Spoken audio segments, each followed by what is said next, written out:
Good evening, this is the Oscar expert here with Brother Bro, and it's time for the rest of the Oscar predictions for the month of August. We did all the above the line categories, now it's time for the below the lines. Cinematography, what do you think? What do you think about Dune Part 2 versus Oppenheimer? Inception did win cinematography, and Oppenheimer with the 70mm whole IMAX thing, and it's just like a kind of a gorgeous looking movie. I think that could maybe win cinematography. Yeah. Dune Part 2 could also win cinematography, but the first one just won. In a way, though, I feel like Dune might have the edge over Oppenheimer here. I mean, I don't think that Dune is going to go from winning 6 Oscars to losing them all to Oppenheimer. It's going to lose a lot to Oppenheimer, but will it lose every single one? No, it's winning visual effects and... Yeah, visual effects. That's the only one that you're going to say. Honestly, when I watched the trailer for Dune Part 2, the cinematography looks even better. I guess maybe we can go with Dune Part 2. It also makes sense that it could go to the visual effects winner. Wait, what's the rule that we were talking about last year where if you're winning visual effects and you're nominated in cinematography, then you win cinematography? That's right, isn't it? So we know it's winning visual effects. We know it's locked for a cinematography nomination, don't we? It has more silhouettes than Oppenheimer. More sunsets, more scenes that are just drenched in one color. I think Dune Part 2 will probably be showier. It just depends if they have Oppenheimer fever. They're just throwing every tech at it. Well, they're going to throw a lot of techs at it. Killers of the Flower Moon, I think, is just going to get nominated and not win. I did put El Conde in because this is going to be a good-looking movie. It's going to Venice. And the cinematographer is Edward Lockman, who we know from Carol. I mean, that movie's going to be gorgeous. We know that movie's going to look great. They nominated foreign films a lot, and Bardo was a movie that was not catching traction anywhere else except for like one ASC nomination. Yeah, so I think this could be like Bardo. And then Poor Things, is that really a contender for cinematography? Because I don't think it's a contender. That is a tech contender in general. It has black and white scenes. It's got amazing looking colors. You say it's a tech contender, I say it's Spencer. I say Spencer looks like it's a production design cinematography Bro, this contender. is a period fantasy Terry Gilliam fucking production design nut house movie. Cool, so it could get a production design nomination, but what did Terry Gilliam movies get nominated for? Not that much, because it's not in Best Picture. If your movie's weird, it doesn't matter. So what would you like to put in instead? Because I think that The Color Purple, even if it gets sort of close, I feel like the Oscars branch will be like, we don't really care that much about that. I agree. And you know what I do have in? I have The Killer in. You think The Killer's going to get no nominations? You think it's going to get just cinematography? Yeah. That hasn't happened for a Fincher movie. Well, why not? Just for being like slick like every other Fincher movie that every other Fincher movie that we just know what he does now? Sure.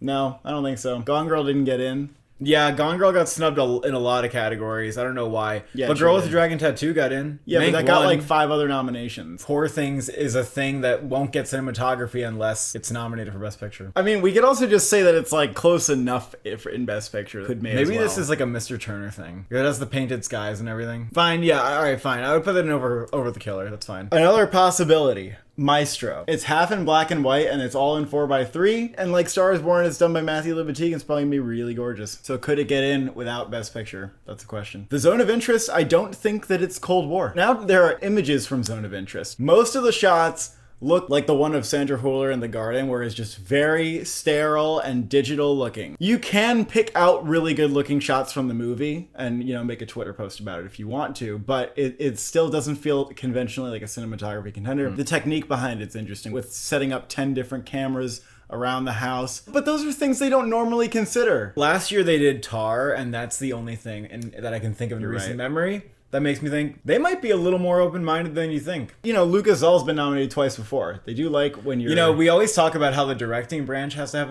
a foreign film in there. Cinematographer's branch usually has an international film. Saltburn, the first 2 images, I see what has been said about it, which is maybe it looks a little visually better than Promising Young Woman. I think from the images alone, you can tell that a lot of thought was put into the visuals. Editing, I think Oppenheimer's winning. I think so too. And I hope it does. I want it to win really bad. It makes a lot of sense. It's the most editing of the year.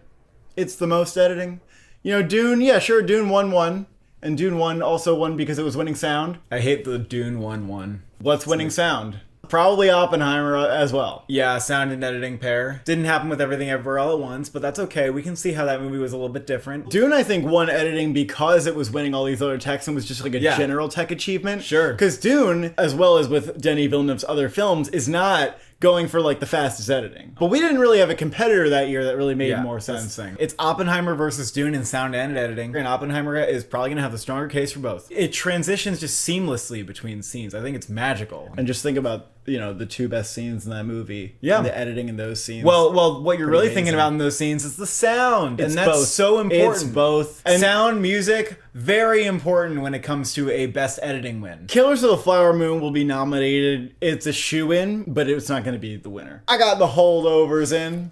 There's I got always the- that like regular drama film that People they just, like, take Banshees too of long to Inisherin. recognize these movies Yeah. as well. People took too Well, long they're to just the recognize top Banshees. contenders that are Right. that are dramas. The Descendants got editing, Sideways didn't, and Nebraska didn't. So Well, I don't know just- why I feel like The Holdovers, maybe makes sense. I don't know Well, why. that's because because you think it's like a top movie. Yeah, that's the only reason. it is I because mean, of also that. it's just the competition. I'm looking at the ones below it, and I don't think they have a necessarily better case. The Holdovers is not going to have showy editing, so I guess in a way it's a risk to put in here. But I just don't know if I have a better case for stuff Yeah. right now.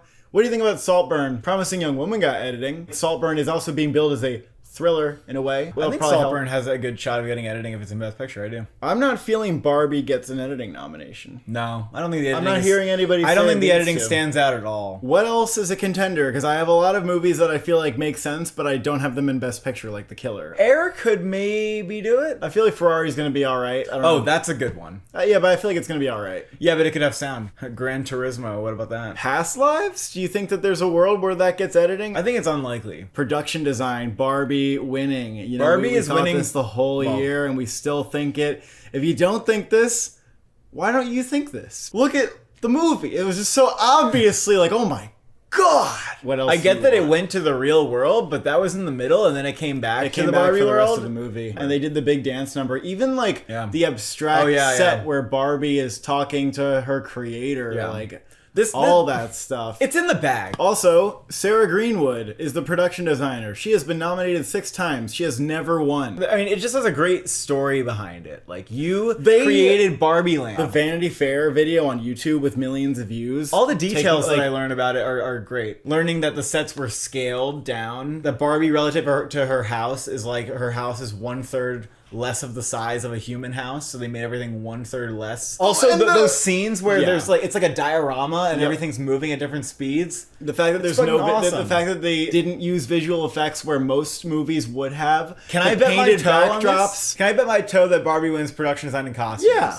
Oh well, both. Both. Yeah, no, you can still bet your toe. Yeah. Oh, costumes is more likely. Oh no, it's not. Oh, it is. This is like. Oh, that's funny because Dune Part 2 is possibly winning here. That's the competition. Okay, you're right. You can say Killers is a competition for costumes. What? if you want. No. Fine. Barbie had a moment in the fucking movie when they were throwing costumes out of the Ken Mojo Dojo house and they were freezing in the air and highlighting the costume. Dune Part 2 winning again? No. I mean, No, just no, look at no. it on the surface. A gray movie that already won, so it's gray in two Gray? in two senses. Gray? Dune is gray. That is a Sandy movie. It's not gray. Gray, This is gray. brown, a brownish grayish movie that already won for being what it was. Or you have Barbie, which just pops off the fucking Pinkest screen. movie of all time. Killers of the Flower Moon, as with every tech category, it's number 3. We figured out that Killers and Oppenheimer are contending in the exact same categories of the Oscars, except that Killers is definitely getting nominated for costumes, Oppenheimer probably not, and you can kind of bet a toe on it too. Do you get a toe if you are right?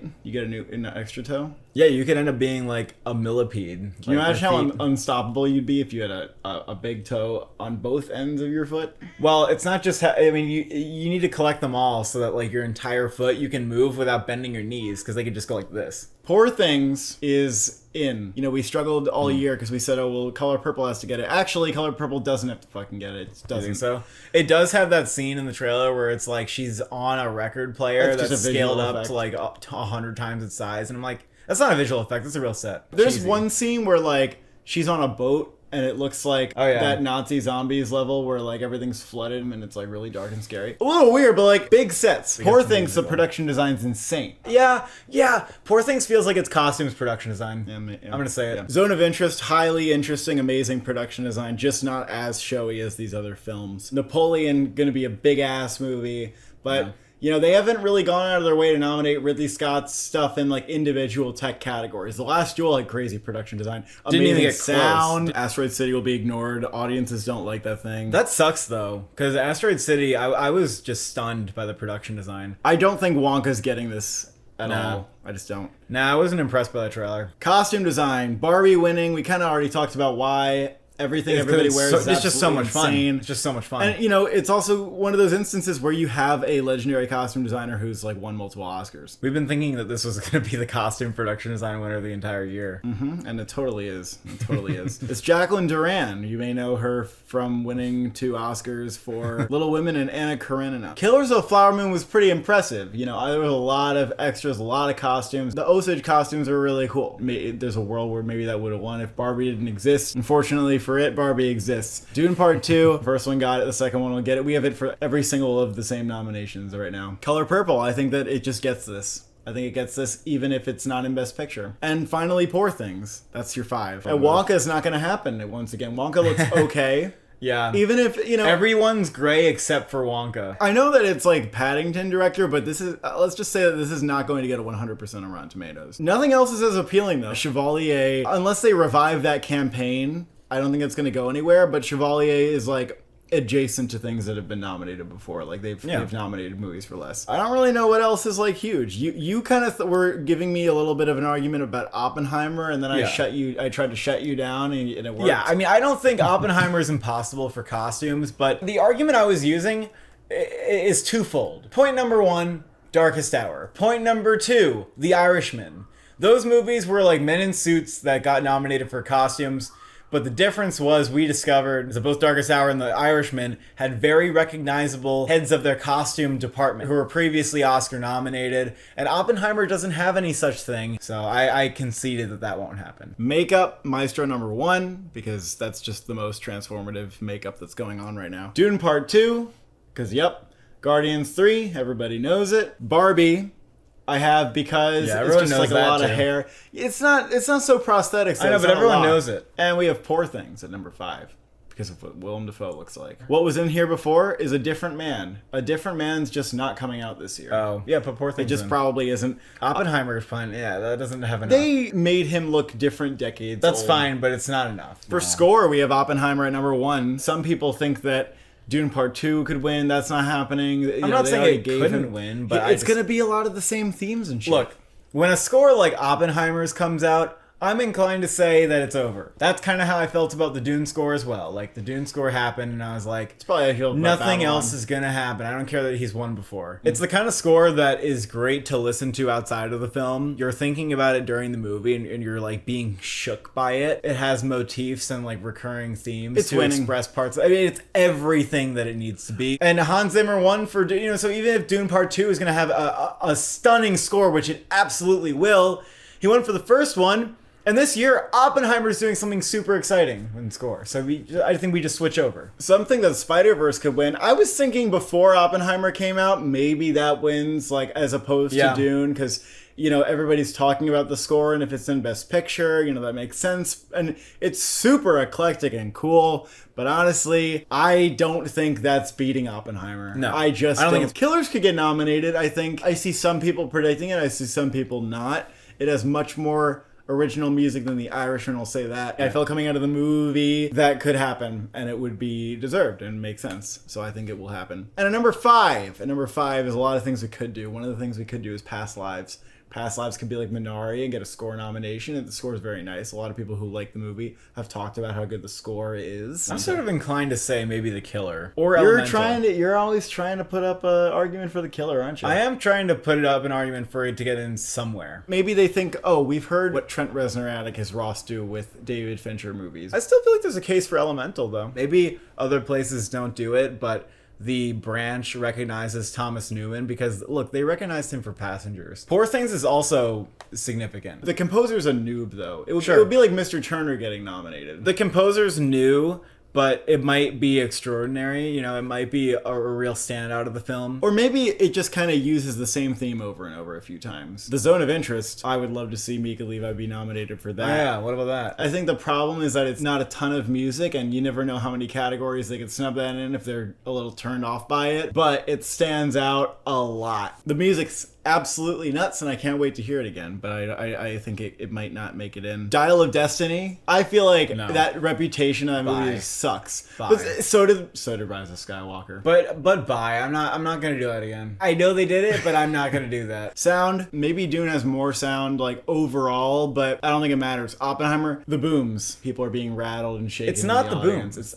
It's partly the booms. It's partly the booms. It's partly the key scenes in the movie have really interesting sounds. Yeah, that's what it is. When Oppenheimer is, having his little like visions and there's textury sounds going on and stuff. I feel like people will be more excited to give that the award than Dune Part 2. Dune will have more sound than Oppenheimer. I have no doubt about that. But I don't see a film having more clever and innovative use of sound, and people seem to have really appreciated that about Oppenheimer. Ferrari is like, okay, sure, but also it could be not the best and then we don't care, right? Rush wasn't nominated for sound. That's correct, man. It makes me think that Killers will get in just by as a default thing. Probably. Like, I don't even know if Killers has like that much going on, but like it just might get in because it's a big like double-digit nomination thing. I don't really agree about Across the Spider-Verse. I think it would get in just because it is a comic book movie, animated movie, and Best Picture. The Oscars are going to look at the movie and actually want to know, because they're a branch, they're going to want to know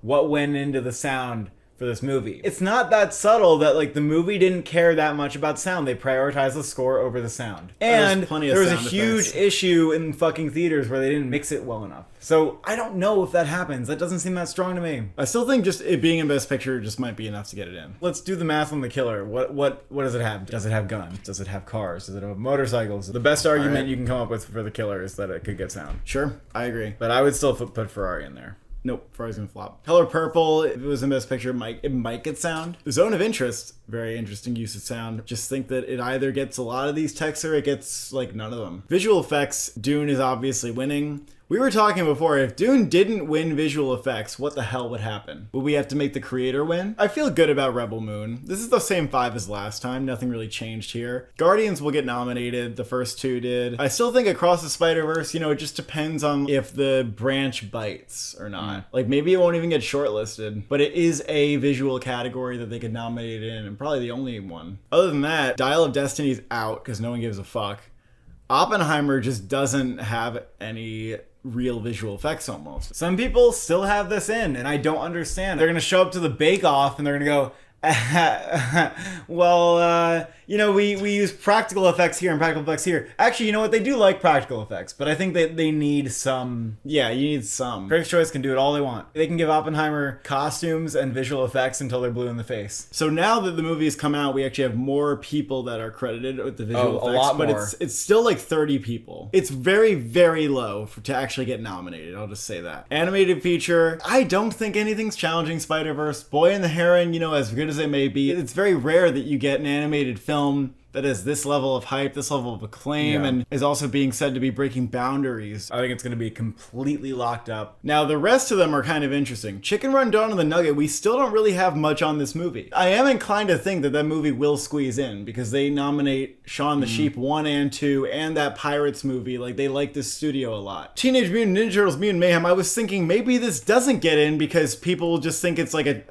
Ninja Turtles movie that doesn't matter that much. Nah, I think it's good. But I actually do think it will get in. Box office was good. Box office was good. Word of mouth's going to be good. That's probably going to help it. Just like with Puss in Boots, word of mouth is really good. It's solid. It's doing solid. It's not going to win. Very high Rotten Tomatoes. Some people were like, maybe. No. And Boy and the Heron is definitely, I think, number 2. Yeah. It's going to be the most acclaimed in this category aside from Spider-Verse. And then at 5, we had Nimona. I'm inclined to think Nimona's not going to get it. Nimona's good.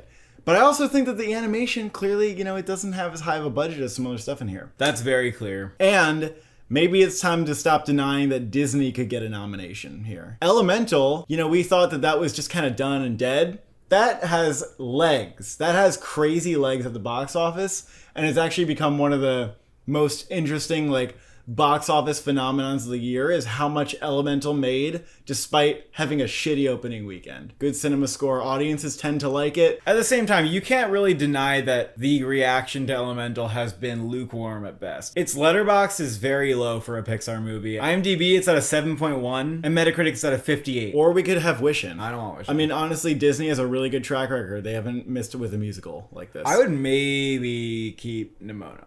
I don't really know about that. I think it's either Wish or Elemental. I mean, Wish also might get a song nomination. I don't care about that. Beyond that, Robot Dreams is a movie some people think is going to be a thing, but I don't know. Suzume was a big deal, but they didn't nominate Your Name. The Peasants is going to Venice, which is from the makers of Loving Vincent, which got nominated, but they might feel like we kind of already honored a movie for like that style before. And the Mario Brothers movie, I don't think so. Nah, I don't think it's going to compare. Just because it's popular, that's not a big deal. None of the Oscar voters aren't going to go, I want that nominated. Original song, I think I'm Just Ken's winning. I do. I think it's winning. That is the musical moment of the year. It will not be matched. Very silly, though. It's even on the top 100. Silly doesn't... the movie's silly. They're nominating the movie. That song was great. And Diane Warren's not going to beat that. She can't beat Barbie. I still think that, like, in order to get everybody in the Academy rallying behind her when you have a Best Picture nominee with a major musical moment, I don't think so. I have 2 Barbie songs getting in. Barbie has enough different types of songs. You're actually right. You know? And the Billie Eilish one is very Oscar baity. The song from Wish will probably get in, and then maybe The Color Purple. Everything else is very ambiguous in this category. I don't know what the shitty post-credits song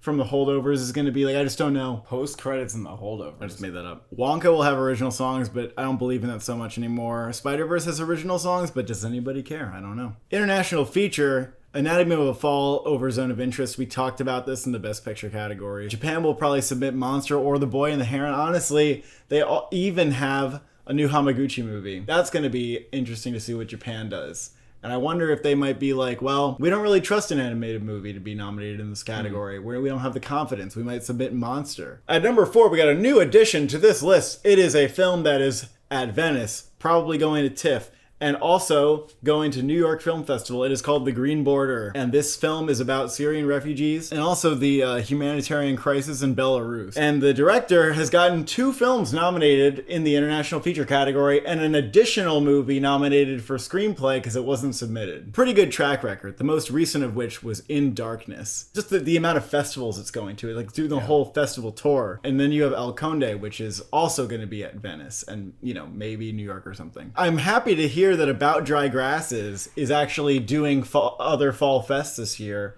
So it looks like it is coming out, or at least it's like, coming out early next year or something. As well as Close Your Eyes. Close Your Eyes is going to have a second life. And I think that movie was underserved at the Cannes Film Festival. Documentary feature, no changes really in this category, I guess. Beyond Utopia, probably gonna win. The Deepest Breath, big Netflix doc. I think that's out now, actually. The Eternal Memories, sort of a maybe. I don't really know what's going on with that. Four Daughters is from Cannes. You gotta have something that's not Sundance. I think that there will probably be something that pops up at these film festivals that gets nominated. Something from Venice that I'm not going to bother to look at every documentary that's going to premiere, but probably something. The Michael J. Fox movie is sort of compelling because it is one of the biggest docs of the year. At the same time, it does feel like they don't really nominate these like profiles of people movies. Finally, SAG Ensemble. Do you really think Oppenheimer could win this award? Or could it be Barbie? I think Oppenheimer can win off of the sheer cast size alone. It's not just a superficial thing where they stack a bunch of people in a movie and they just have them say a couple lines. Everyone in the film has a significant part. And on top of the 5 recognizable movie stars, there's a whole slew of great performances from some more of the unknowns, and it's kind of like an endless list that you could just rattle off of like people who are really good in the movie. I mean, I can't recall a film that has so many noteworthy performances, and that's interesting. I don't think it's a lock to win, because if we get that stereotypical like family movie where everyone in the family is great and it just feels warm and fuzzy, that might be a SAG Ensemble player. We don't have that. But I don't think we have that. And if that came out, I would think, okay, that might be a Best Picture player. Oppenheimer's going to get 3 SAG nominations because we know they love Emily Blunt. I mean, the fact that it has potential to win and will definitely be nominated, I think, that's a really good sign for Oppenheimer overall. Doing what we wouldn't expect a Nolan movie normally to do in terms of being a top player, being a huge acting contender in multiple categories. I think Barbie also is a movie that could maybe win. Aside from Margot Robbie and Ryan Gosling, you have all the Kens, all the Barbies. America Ferrera, her daughter, Will Ferrell, and Rhea Perlman are very good in the movie. And you have Kate McKinnon. Michael Cera's really fun in it. It's got a really big cast full of recognizable names. Yeah. And, you know, something about it being kind of like sunny and fun and light feels kind of more SAG Ensemble, Yep. maybe even than Oppenheimer. Killers of the Flower Moon feels like a solid nominee and maybe doesn't win.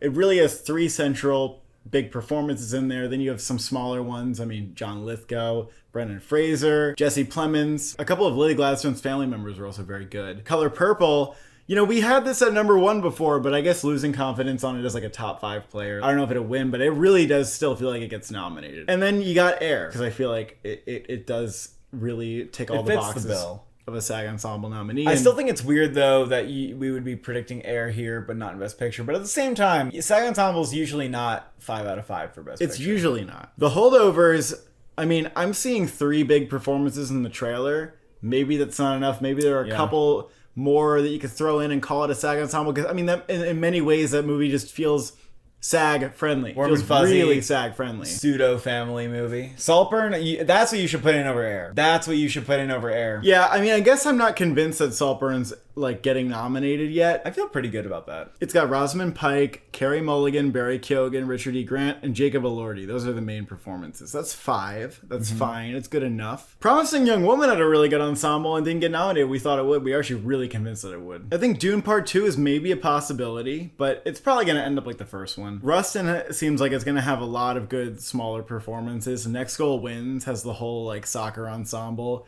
Past Lives, I still just don't think has enough performances. Poor Things is maybe possible if it makes it in. You know, other than that, I don't know. I think that's maybe about it for these predictions. Thank you for watching. Thank you for subscribing. Will Dune eat Oppenheimer's dust in all of its categories?